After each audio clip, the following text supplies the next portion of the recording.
Hello, good afternoon. Hello. Good afternoon, Coach. How are you? Good afternoon, everybody. Good afternoon to everyone. Good afternoon, Coach Hackett. Great day to everybody. We're gonna jump right in. Um, I had a procedure done, and it just removed the bandages last night, and so I feel great. But you'll hear me sniffling. I don't want you to be concerned about that. I feel great. Okay. Right. Good So man. let's get ready to go. All right. So Um, many times, as people enter the grant world, especially if they're doing it for the first time in their business and in their outreach, they've already been doing the work. They've already been doing outreach. They already have a heart for their community. However, they have not had the community funds to fund the community work, even though the money is available. So they haven't had the funds in order to fund the community work. Um, and what we want to do and what my commitment is to show you where the money is, how to get that money, so that you don't have to keep doing it out of your own pocket. Now, I think tomorrow starts our debt-free events challenge. That's where I show you how to do events that do not cost you any money. Do they cost money? Yes. My events normally cost about $100,000, but none of that money comes out of my pocket. So for some of you that already do back to school drives, Thanksgiving turkey giveaways, Tanya, for example, does a Christmas in July. There are people that do a housewarming. There's one of my clients that made the commitment that they would have. She has an event center, and she would do a free repast for anybody in the community that had a funeral, because a lot of the people in the community either did not have church homes, did not go to church, but they need a place to gather. And so instead of this stuff coming out of your pocket and you taking a net financial loss for it, I show people how to get all those expenses covered. In fact, you can get those expenses covered before the event ever happens. So whether that is, like I said, church conferences, weekend getaways, retreats, training sessions, even some of you that are in the entrepreneurial space and on the for-profit side, your annual conference that you do. And you can still sell things at your annual conference, but those conferences can be covered by grants and sponsorships. That challenge starts tomorrow. Mark let me know we already had 75 people. I thought I had limited it to 50, but I guess some folks slipped in. So we're going to have to limit it to 100 just to kind of protect the information, because inside of that, we've actually identified sponsors already, and we just can't give it out to everybody. So it'll just be to those that sign up. If you have not already signed up for the debt-free events challenge, you can go ahead and do that. Do not let this year pass by and you keep spending your own money to do events when other people's money can help cover that expense. All right. Okay. Um, let's get started. I taught a class called How to Raise Money Without Fundraising, and there are 10 money raising strategies that I want to go over with you today. After we go over these strategies, I'll take your questions, whether it's related to this or anything else. I'll take all of your questions. I want you to go ahead and prepare your questions though, because I'm going to have to cut it off when we reach the time limit. All right. So, the number one way that you can make revenue in your nonprofit organization is through sales. Now, there are some people that did not know that nonprofits can sell stuff. However, you have the Goodwill. Y'all know that they have the thrift store. On one side of the building, you buy by the pound. On another side of the building, everything has a price tag. And then you get to the counter and they ask you, do you want to round up for workforce development and job training? Well, those items have prices. Like, it's not a donation. If you grab the stuff and walk out, you could be prosecuted for stealing because it's not for donation. They're actually selling stuff. That is a store. However, it is a certain type of store called a social enterprise. A social enterprise is a store that has a community mission. All right. So if you have a nonprofit and you do something in your for-profit business, or even if you do it in your nonprofit and you're selling things, that money that's generated can come into your nonprofit. It's reported on your budget as mission-related revenue. This is not tax advice, but according to the tax code, as long as it's mission related, it's not taxed. And that's one way for you to raise money.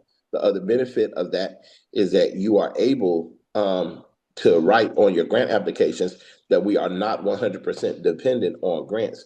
We actually diversify our funding sources based on some of our sales. All right. So sales is one way that you can raise money without fundraising. When you when you think about sales in your nonprofit corporation, you can sell anything. You can sell products, that's items. You can sell services, that's you working for people. You can sell your intellectual property. For example, one of the contracts that I have is with the city of Hendersonville. They asked if they could contract with me to implement my model for Black business development. And so I said yes, and I think they paid me $25,000 to implement my model. It is the same thing that I did on the TED Talk, the three-part model for Black Wall Street. We implemented it there. They received the grant, and they pay me out of that grant. That's a total of $25,000. All right. They pay me for my intellectual property. Not only do people pay you for your intellectual property, but they can pay you for your time. That's consulting. They can pay you for speaking. All of this is sales. Okay. And as long as it's done under your nonprofit and it's related to your mission, that is money that comes into your nonprofit corporation. It can be used as match.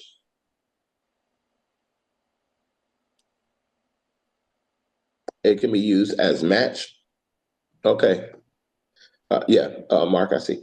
It can be used as match, and it can be used to make your grant applications more attractive. The next thing that you can do in your nonprofit corporation, you can sell advertisement. Now, advertisement is a form of sponsorship, but it's direct advertising. You can say, would you like to advertise on our website?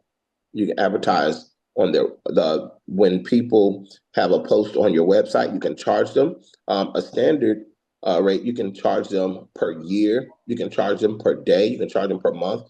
When you think about the position that your nonprofit corporation is in, you have to consider your social capital. Your social capital. How many people are following you? How much reach do you have? How much influence do you have? This is not a time to play small or to act coy. This is a time to say, okay, we have this many thousand followers. We impact this many different communities. Our work is this important.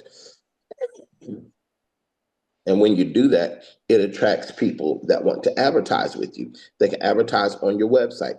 You can charge anywhere from $25 a day to a few $1,000s a year. If you want examples on the types of advertising that you can charge for, your Chamber of Commerce is a great example. So you just look up your Chamber of Commerce and it'll show their advertising, the advertising fees. Our Chamber of Commerce, they allow you to advertise in their gift shop for a fee. You can have your name on the wall. You can have your name on top of their sales racks. You have your name on their building. All of that is ways that you can sell. The next thing that you can do is sponsorships.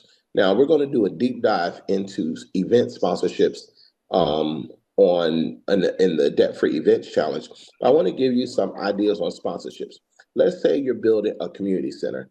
You can get sponsors for everything, both tangible and intangible. People can sponsor a window, a wall, a room, a brick. People can sponsor a uniform, a belt. I remember when we were doing our workforce development program, one of our programs was a construction. And so as part of our fundraising, people would sponsor a hard hat, a safety vest, a tool belt, work boots. And the picture actually showed a cartoon of a person fully dressed in construction gear, and it had the helmet is $25. The safety belt is $5. The safety vest is $5. The belt is $100. The boots are $75, and people would give in increments of 100, 5, 75, and that way they could attach their spending to an item.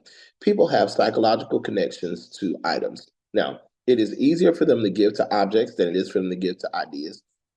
But it does happen. In fact, last week I was presenting during a med tech conference.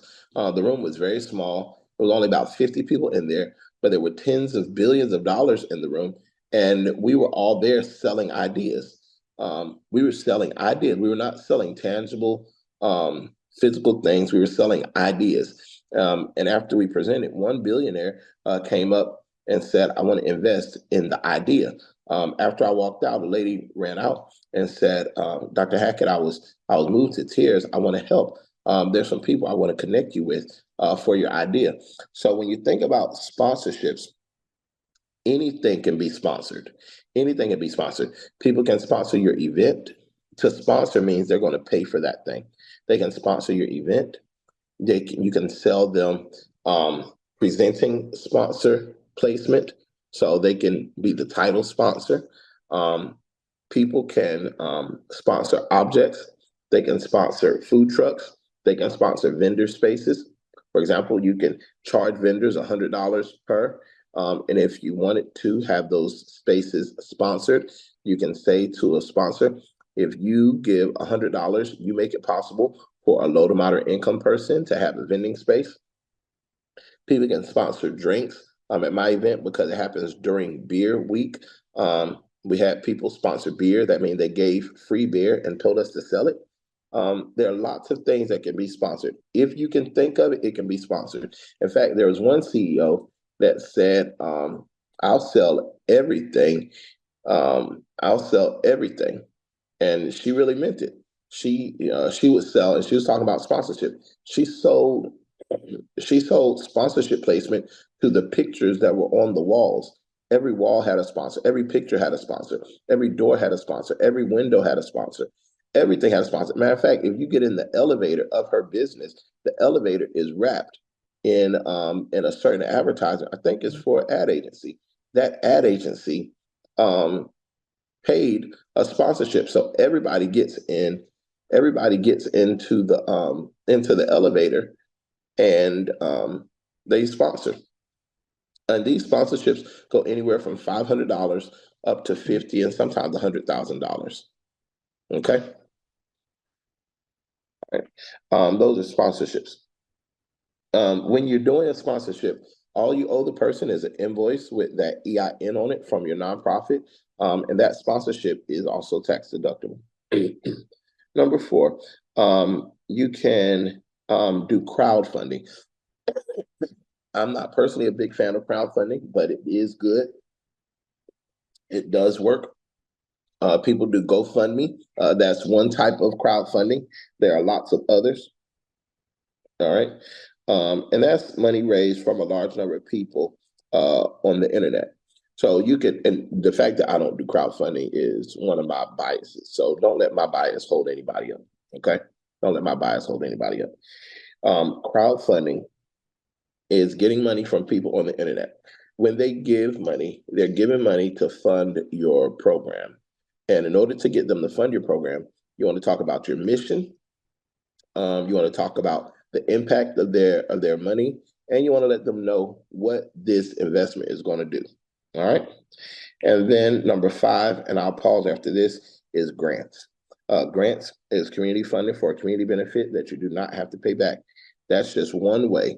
I have 5 more ways that people can that you can raise money, but I want to stop here at the halfway point just in case you have questions. Number 1, there's sales. Number 2, advertisement. Number 3, sponsorships. Number 4, crowdfunding. Number 5, grants. I'll go through it again. Number 1, sales. That's selling products or services to customers. Number 2, advertisement. That's selling advertising space on a website, on a publication, a newspaper, a newsletter.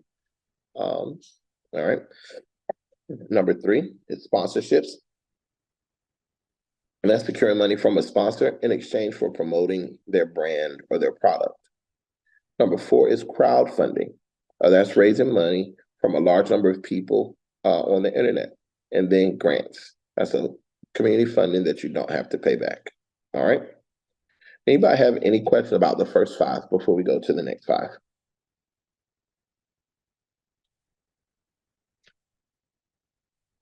Yes, my question is, when you're selling intellectual property, who in the nonprofit organization is eligible to sell intellectual property? Yes. You can sell the intellectual property. I'll give you an example. My model for community, for Black business development is the 3 C's. Cultivate relationships, connect with stakeholders, and collaborate on projects. It is what I discussed on my TED Talk. It is what I write about, is how I model community development.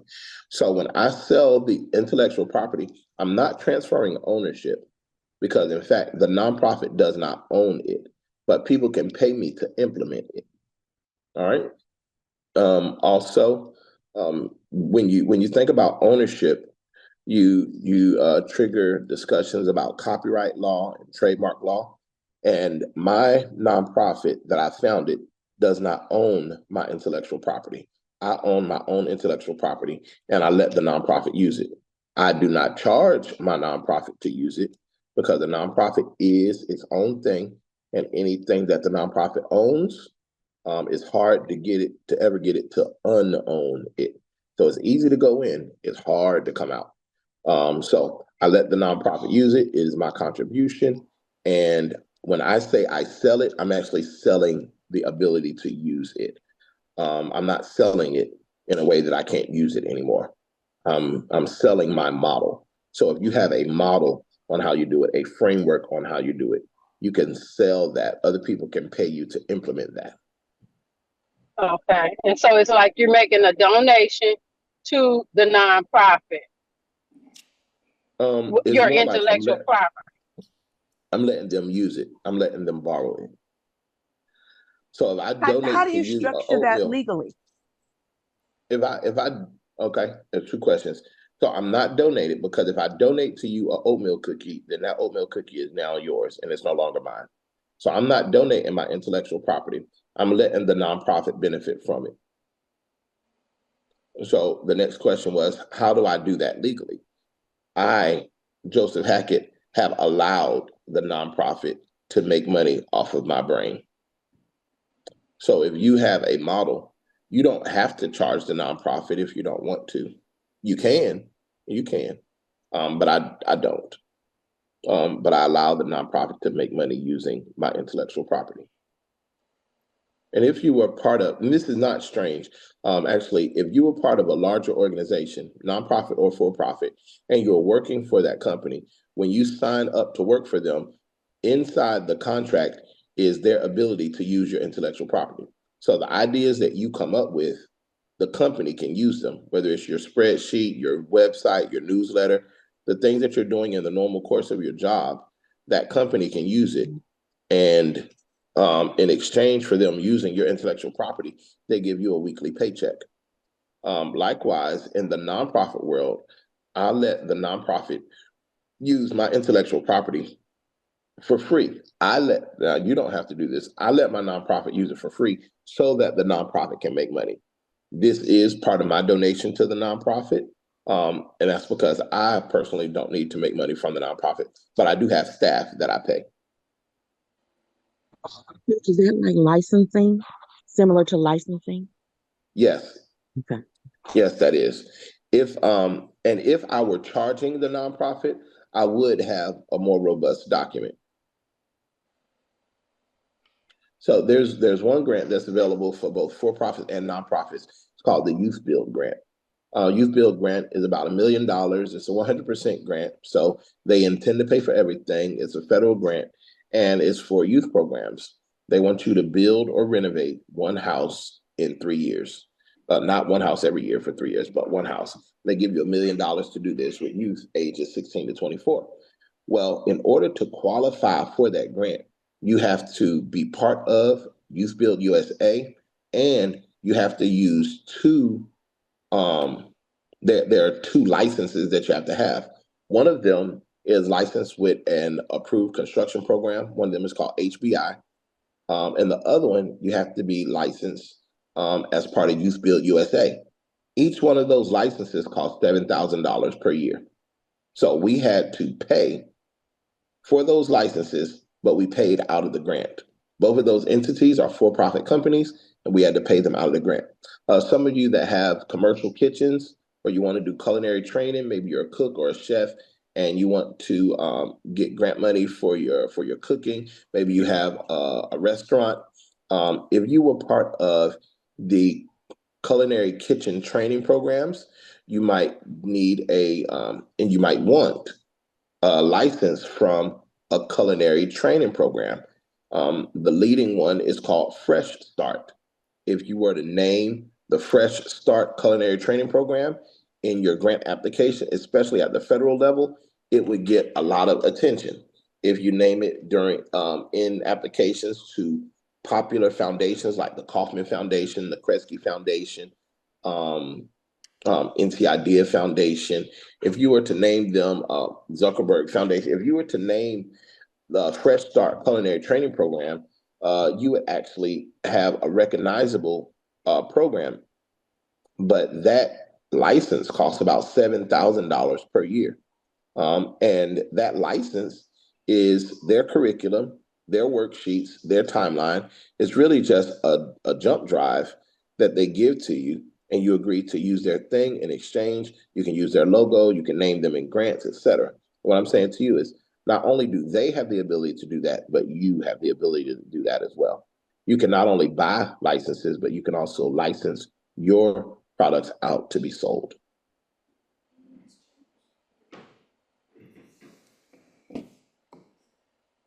Mr. All right. Hackett, Yes. I have a question. You mentioned that you loan your intellectual property to the nonprofit. Would that be something that others that are within the nonprofit as a part of the team could do? They could loan their intellectual property to the nonprofit? Yes. No? Okay. Yes. Thank you. Yes, they can. They can loan their intellectual property to the nonprofit, and they can do it for a donation. They can do it for $1.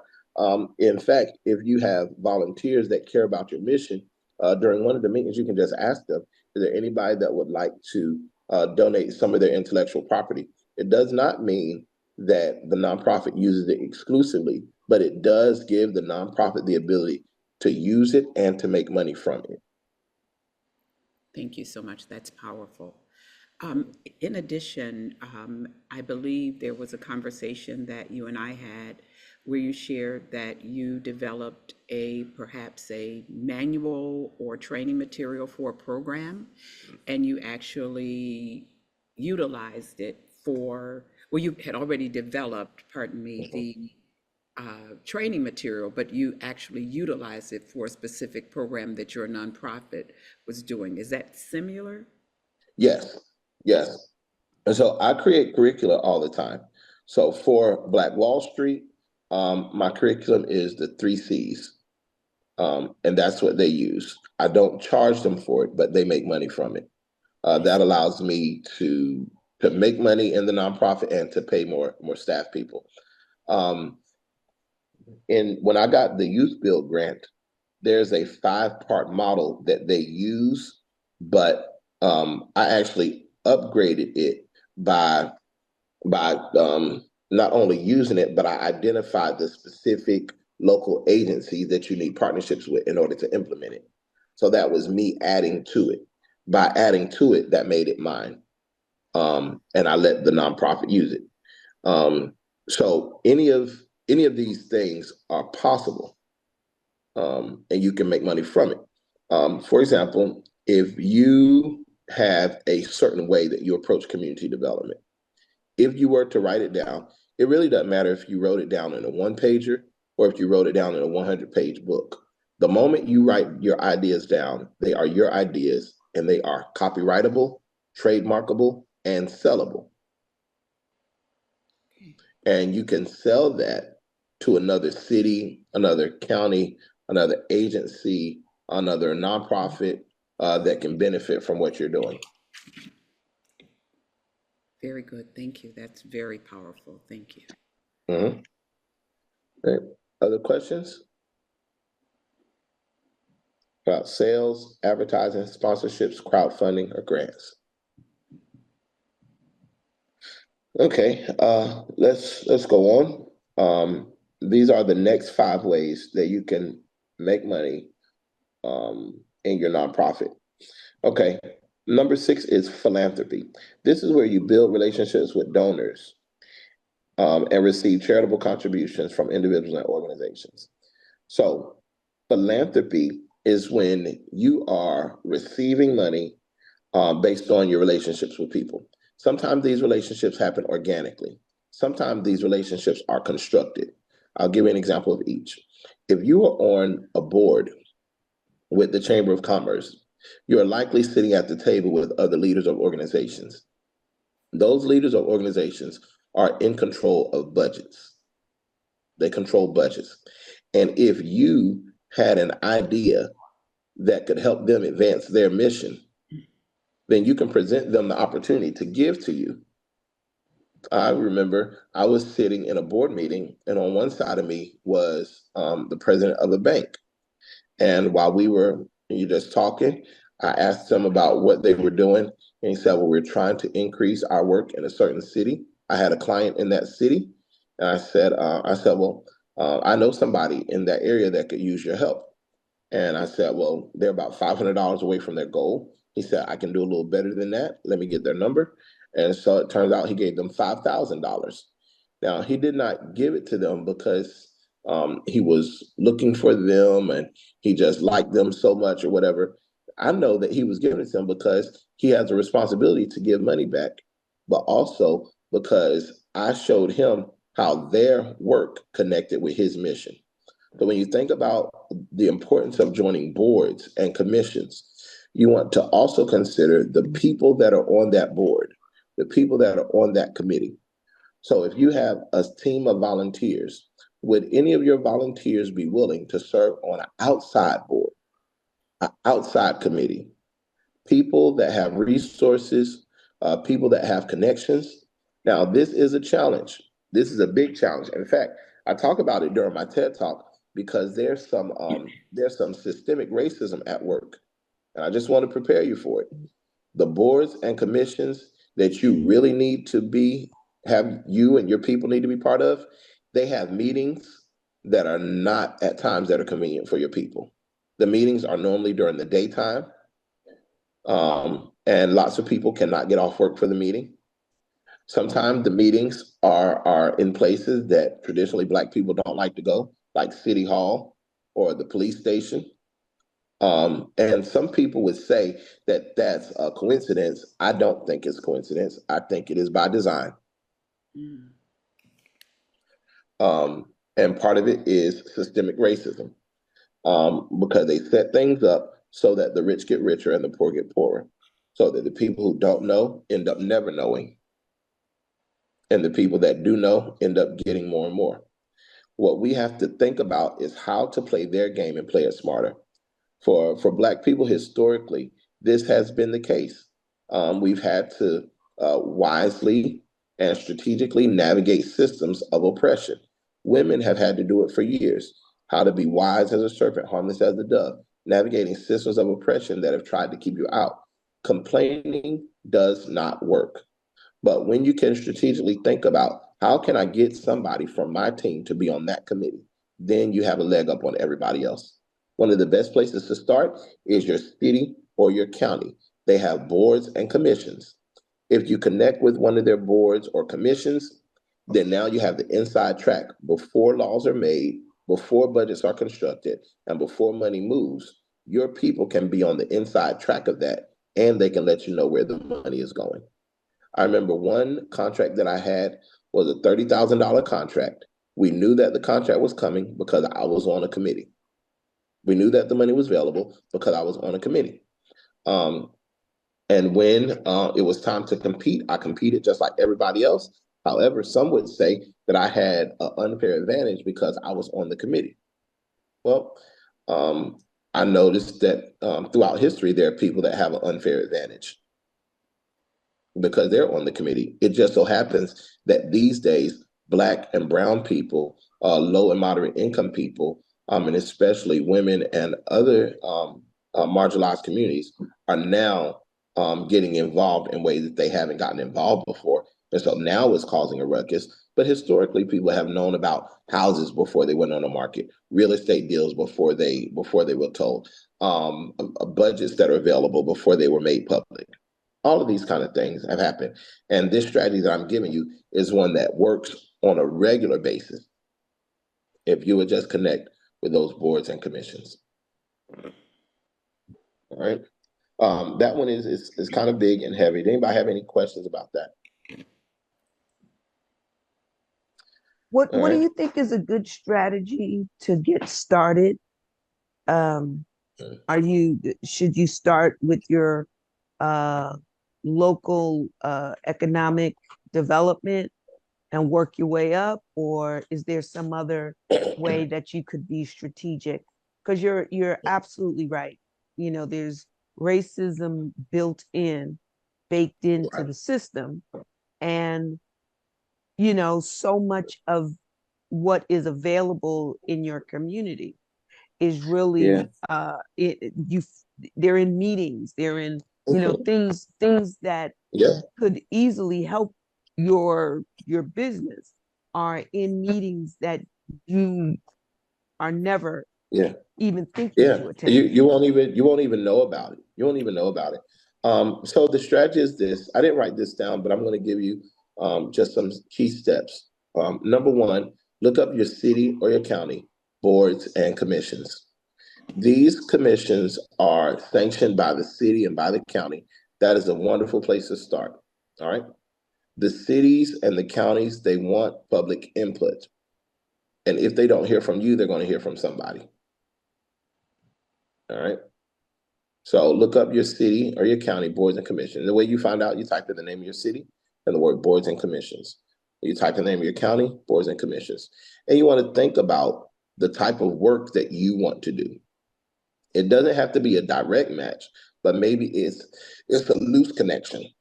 And for example, my city, there are lots of boards and commissions. One of them is called the Riverfront Redevelopment Commission. That commission talks about how to implement the new plan for all the communities that are around the river. It looks like it's into conservation and saving the planet and keeping the grass green. However, my coffee shop is right there around the river. So that commission is talking about how to implement the city's plan for my neighborhood. I joined that commission and I get to have a say on how buildings are approved, how parking is allocated, how budgets are implemented. And part of that, they talked about installing art. So then when they talked about installing art, I raised my hand and say, well, what are we doing to attract Black artists? In the back of my head, I know that there are some Black artists that I'm connected with who want their art to be displayed and would love for the city to pay for them to display their art. All right. So I'm able to raise my hand and say, have y'all considered Black artists? And in the beginning, it looks like it has no monetary value to my nonprofit. Looks like it has no monetary value to me. But when I'm able to sit at the table and say, have you considered this one? You might want to do this, you might want to do that. And it happens at the committee level, it already gets embedded in the budget. I remember I was in Richmond, Virginia, and I was very young. I was about 20, maybe I was 26. And my marketing director came to me and said, Mr. Hackett, I might get in trouble for this, but I thought it was a good idea. I said, what? He said, well, I told this agency that you had a program that we don't have. I said, why did you do that? He said, because they offered to pay $30,000. And I told them, yeah, you could do it. I said, all right, what do they want? He said, well, they asked you to submit them it in writing by the end of the day. At this moment, it was about 4 o'clock, maybe 4:15. And in 30 minutes, I wrote out the expect program, XPEKT. And it would be the program that I use. I wrote it out as a one pager to do it as an after school program. And then we did it inside of schools. And it's word based. It's just where you teach definitions of words to students in schools and teach them how to expect more out of life. Well, they paid me $30,000 in Richmond, Virginia to implement this. And then they said to me at the end of that year, they said, can you do this in other cities? I said, yes. They said, can you do it for the same price? I said, yes. They said, all right, our business model is that we purchase former housing authorities all around the country. And in order for us to get our money from the government, we have to have a community development arm. We want you to be our community development arm all around the country. The name of this company is called Related Affordable.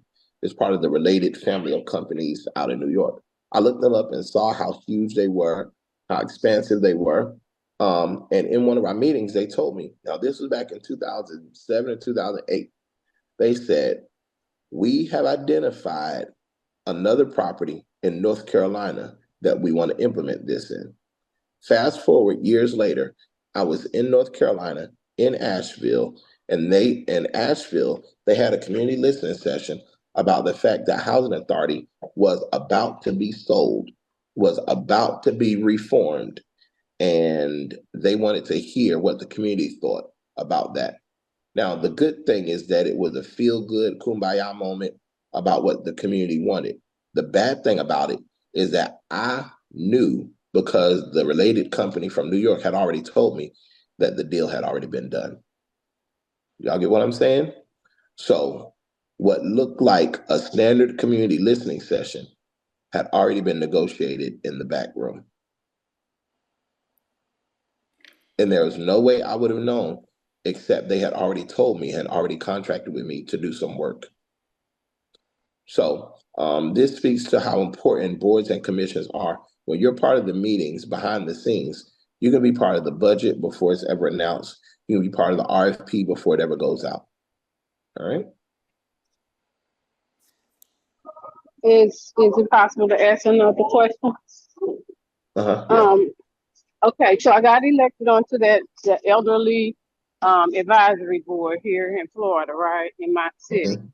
And so I'm on there, went to my first meeting, then went to a big luncheon they had and during Juneteenth. And what I found out is that the commissioner's true heart is that she's opening up she wants to build this youth center. So Senator Frederica was there and she just gave her $1 million check, right? I was thinking about you when she did that. I was like, look at them just passing money around, right? Yep. And so then what it made me think was, because she liked my idea, as you said, about connecting, doing what I called a life hack technology program, because of the seniors and even just the people in the community. You find that everybody's is giving things and has different services, but most of them are online now, and most people don't know how to even really navigate it.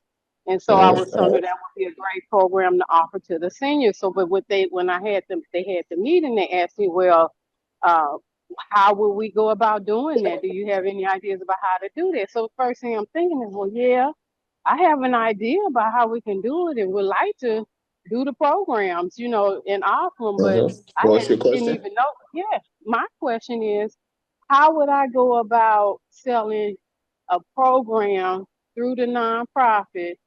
Is it what you just said? I just set it up, figure out how I'm going to offer it, teach it basically. Yeah. And So then, this is what you do. okay, go You ahead. set up with them. You set up a meeting with them one-on-one, and you Okay, say this: "Hey, can we connect by email sometime next week and talk about it?"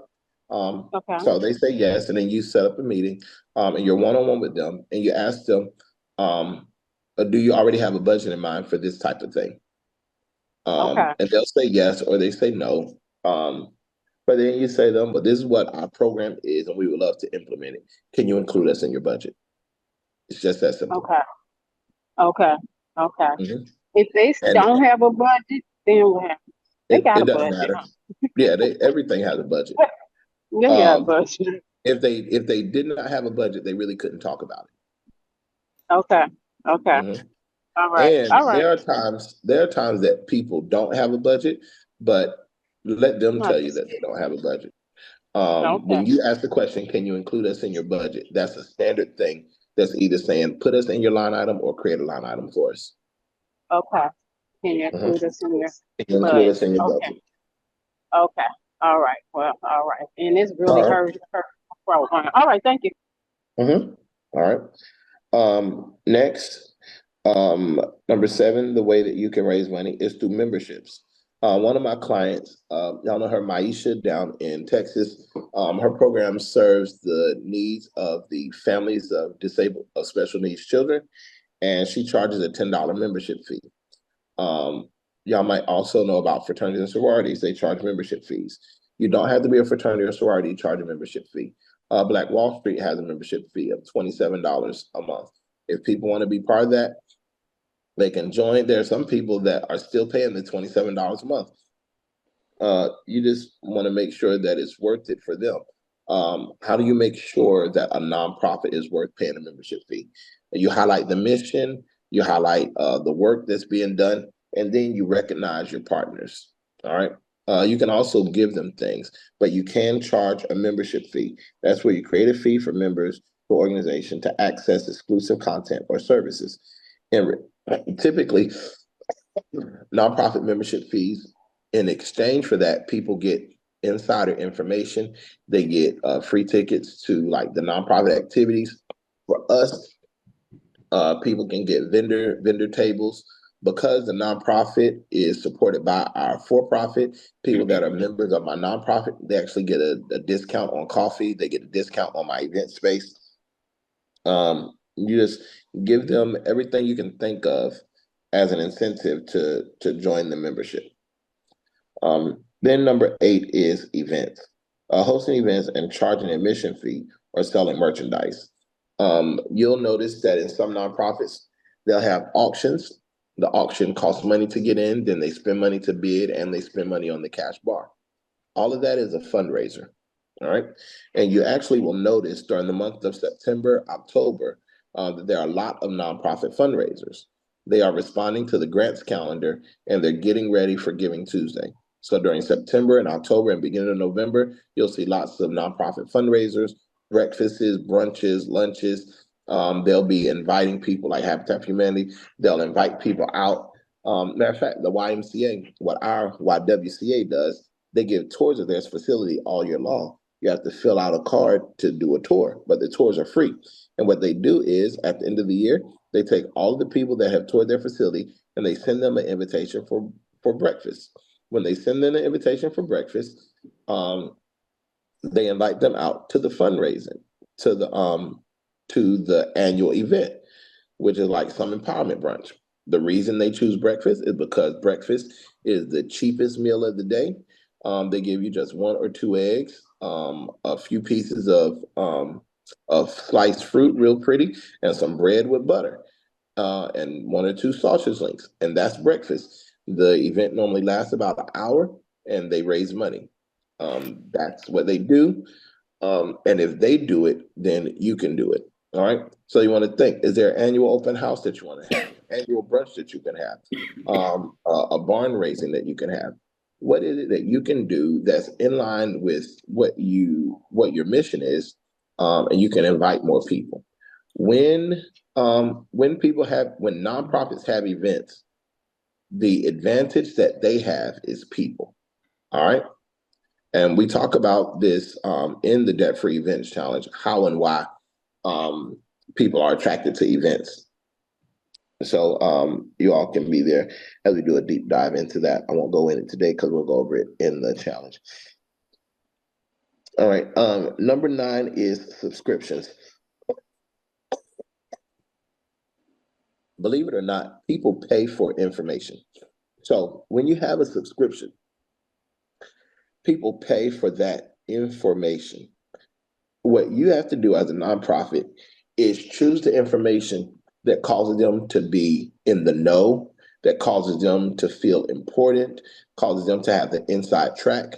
If you are if you have a for-profit business in credit repair, then you might have information about credit that will benefit people. You can charge a subscription fee in the nonprofit that allows people to give money for the subscription, and you can give them one secret per month. All right. You can also, oh Lord, I just got a notice. Let me show y'all this. People just don't be believing. I'm gonna share my screen because I know people don't be believing me. People don't. Oh, that's not even grammatically correct. Can y'all see my screen? What does that say? Governor announces grants to rural communities to attract 394 new jobs. How much money is this grant? 474 million. Y'all see what I'm saying?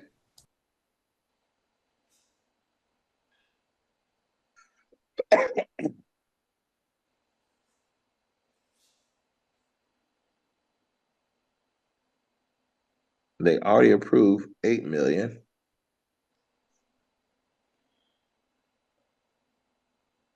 To attract 474 million.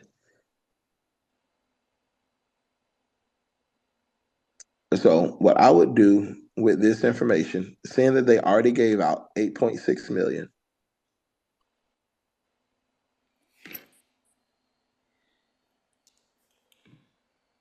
I would contact any one of these grant recipients. All right, look at this. Kings Mountain. The city received a $500,000 grant to support the reuse of a $137,000 facility. City of Lexington got $500,000 to support the reuse of a 329,000 square foot building in Lexington. Gaston County received $150,000 to reuse a 54,000 square foot building. All right. City of Greenville, 80,000, blah, blah, blah.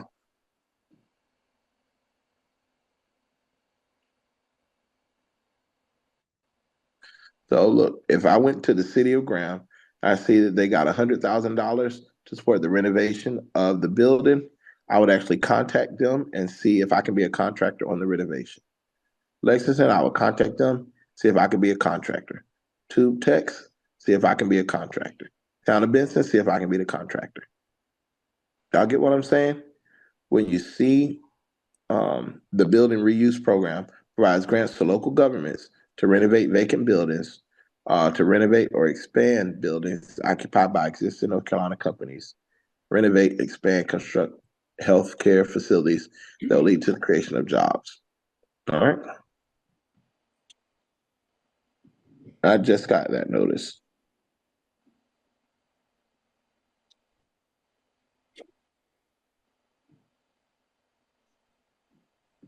All right. Did that notice come to you because you are a part of the community development, or like, is that in a paper? Like, how did that come to you? That was actually just news break. So that was not part of a grant publication. But what happens is when grants go out, when big grants go out, they send press releases to newspapers. And Newsbreak is just one of those places that receives a lot of press releases and they give a lot of information.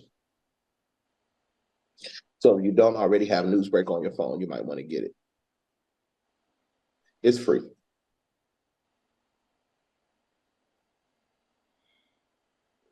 All right. So subscriptions, that's when you charge for content or services. If you were a handyman, you might want to think of how you can do a subscription service. If you were a catering company, you might want to think about doing subscription catering. For a flat fee per month, you get one catering per month. That way you have people on auto pay. And y'all made an agreement. I'll charge you monthly, which is at a discount. And in return, I'll give you the same services, but for less money because we made that connection, that commitment to each other.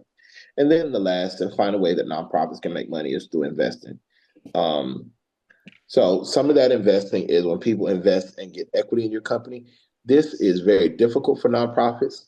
However, the you can also make money from investing in like CDs and savings accounts and things like that. Any type of nonprofit investing, you cannot use grant money to invest, but you can use sponsorship money, event money, any money that you gained from any of these other things, not from grants. You can use that to invest even on high yield savings accounts, 401ks, and things like that. All right. So I'm going to review the list and then we'll open up for questions. Number one, you can make money from sales. Number two, advertisement. Number three, sponsorships. Number four, crowdfunding. Number five, grants. Number six, philanthropy. Number seven, memberships. Number eight, events. Number nine, subscriptions. And number 10, investing. All right. So let's open up for questions. If you could raise your hand so we don't have everybody speaking at once. And we just want you to limit it to one question each, and then we'll come back if we have more time. You can ask another question. All right. And these questions can be about anything, whether it's this that I went over today or something else. All right. We're ready. You can go, Miss Shelley. Okay. Hello. My question is about a grant was written for me for a bank, but the bank is not in my local area. Should I still apply to that bank, although it says it supports their local community, or should I tailor a grant application to the banks that have branches in my community? Well, there's a way to do both. If you are willing to serve that bank's community, then you can accept the money and provide that service to that community. And sometimes you can serve that community through a partner. So if Shelley Gates Foundation received $20,000 to serve a community in Charlotte, you don't actually yourself have to serve them. You can bring on another entity and say, well, I'll pay you $15,000 to serve Charlotte for me. All right. That type of thing happens all the time. Okay, thank you. All right. What do I? Well, I had a follow-up question there, but I'll come back to when you come back then. Okay. Was it related? It was related because so if I don't know anyone in that area, I guess that's the thing, because the closest bank I think is down east, maybe somewhere. And so just trying to see, and maybe I don't know. Let me think about it a little bit more. I just think about what you said. Okay, thank you. All right. All right, next.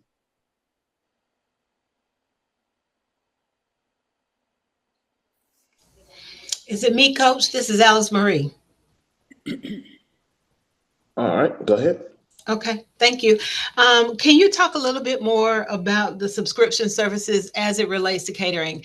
So I have a for-profit business that I am going to collaborate with to do some training and cooking in the nonprofit, but can you talk a little bit more about the subscription services and how I can use that model to build on that? To build revenue for the nonprofit or the for-profit? Both. If I owned a catering company, I would actually I would sell packages of catering. I would sell like one dinner a month. It can be a tray drop off, etc. Because what you're doing is you're giving them a discount because they made a commitment, a covenant with you. So you're making a promise, and they're making a promise. So I would definitely, if I was a caterer, I would do a subscription meal drop off. Whether it was once a week or once a month. They pay a flat fee per month. That allows me to plan ahead. And I know that I have 10 families that I'm going to do a catering drop off for, and I can schedule that. That also creates a bedrock for your company so that you're not always struggling for a sale. You actually know that you have a certain number of people that have made a commitment to pay you a certain amount, and you can focus on really providing great service to those people. For the nonprofit, a subscription might be catering secrets. It might be how to use food to combat disease, prevent illness. It might be newsletters. As a matter of fact, there's a company called Agora that makes $1 billion simply on newsletters. They're providing information from the world's leading thought leaders on just topics and information. And so if you are a caterer and you want to provide like the top secrets for catering to other caterers or to customers of catering or to high-end clients that are into catered meals or to upper middle class people that don't want to cook at home, any number of those things you can charge subscription for. Okay, and the follow-up, the same thing with that. What generally would a subscription like that look like price-wise? If I did a subscription, I would take whatever the normal cost is and make it like 80% of that. So if it normally costs $100 for a catered meal, then I might charge $75 or $80 because they're prepaying. Okay, Uh-huh. got it. Thank you so much. Right. Okay, no problem. All right, next question.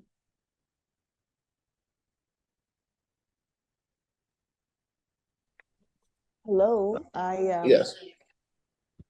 I am very thankful for all the information that you are giving. I really do appreciate it. I did have a question again about licensing your intellectual property. Is that like a contract, a licensing contract or licensing agreement that you create for, and you're figuring out what you're licensing, but it's like a general licensing agreement that you give to corporations or to whoever you're working with? Is that Yes. the legality of it? Okay. Yes, that's correct. It's called a licensing agreement. If you are giving that license to your nonprofit that you founded, you might charge and you might do it for free. Doing it for free does not mean that you are not sharing value. It actually means that they're not giving you money, and you can actually claim that as a donation. It might be like $7,000, depending on how you and your accountant work it out. And you would give your nonprofit an invoice for $7,000 and you would zero it out.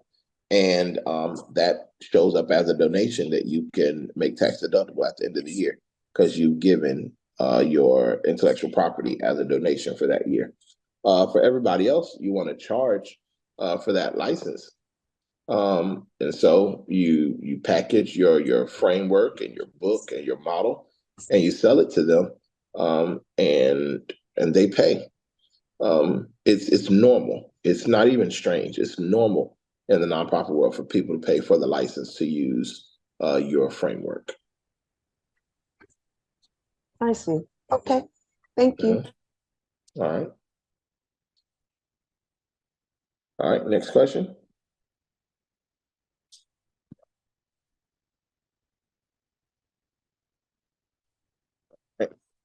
Well, I'm right at time. I'm gonna skedaddle now. Does anybody have any other question about anything else?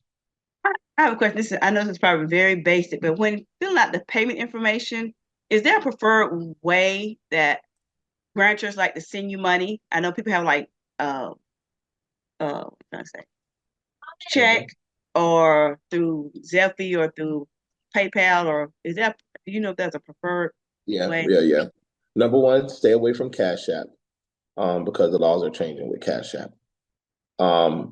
People typically prefer to do checks. In the nonprofit world, people do checks because of our checks and balances. Checks are best for the nonprofit world. So you want to have a PO box or a physical address on your website or on your document that says, if paying by check, make checks payable to such and such and mail it to PO box, blah, blah, blah. Another loophole that I found is that when people have to send a check, they need an invoice, sometimes a purchase order. It can be real complex. But if you have a link online where people can pay by card, then they oftentimes don't need so much paperwork. I remember the community college wanted to make a purchase from us. They had received a grant. They needed to spend down some of the money. They reached out to us and they said, well, where can we send our check? I said, well, we have a P.O. box. And then she told me all the paperwork that we needed. I said, or you can just go online to reserve the space. She said, oh, y'all take cards? I said, yeah. She said, oh, well, we don't need to do all that paperwork. If y'all take cards, that's a lot easier for us. Also, Buncombe County, when they give us money for sponsorships, they just use our payment link. They just swipe their card. So what I found out is that when people do checks, they need purchase orders, invoice, blah, blah, blah. But when they do cards, they don't often need as much background paperwork, maybe because the card produces the paperwork itself. Thank you. But people do prefer checks. Other questions? All right. Well, thank y'all again for your prayers and support. I'll be online a little later, giving more updates, and I'm going to give some more prep for this challenge. I'm super excited about the debt-free events challenge, and if any of you have not already signed up, make sure you go ahead and sign up, because there are things that you all want to do, and you're probably going to spend your own money anyway. So it's better to invest, and let me show you how to do it for free. The great thing about it is that the money that you pay for your ongoing education is tax deductible, so you're really not losing anything. And what you gain from this, you'll be able to use it over and over and over again. So if you think about what you actually spent last year for your event, was it a family reunion and you spent $10,000? Was it a back to school drive and you spent $15,000? Was it a turkey giveaway for Thanksgiving and you spent money? Like, what is it that you spent? And then think, is it worth registering for a class that can show you how to not spend that? And then once you get it, you can do it every single year over and over and over again. All right. Thank you all again. Y'all have, oh, Sean, looks like Sean had a question. Sean, are you able to speak up? Yes, sir. I was wondering, I know you had said a lot of that stuff was included with that grant suite. Is this something that's included, or do we need to get this separately? Is what included? The challenge. The challenge, yeah, anybody that bought the lifetime access to Grant Suite, you get a free VIP ticket to the challenge. All right, so do we get with Mark or something with that, or Yeah, where Mark, we get that? I think this is Sean Correct. talking. So, Mark, go ahead and send Sean the Yes, sir. I thing. think we already sent the email to Sean, sir. You may check your spam or your junk folder, sir. All right, appreciate it, Mark. Thanks, sir. You're welcome. All right, y'all. That was anybody that did the Grant Suite lock-in. So we're about to launch the AI version of Grant Suite, where it not only takes what I know, but it's also taking what AI can do, mixing them up together. And those people pay $1,000 as a lifetime access. And included in that, because I wanted to make it just a crazy, ridiculous offer, they got a free VIP ticket to the challenge. All right, y'all. Well, I'm gonna have to go. Y'all have a great day. I will talk to y'all later.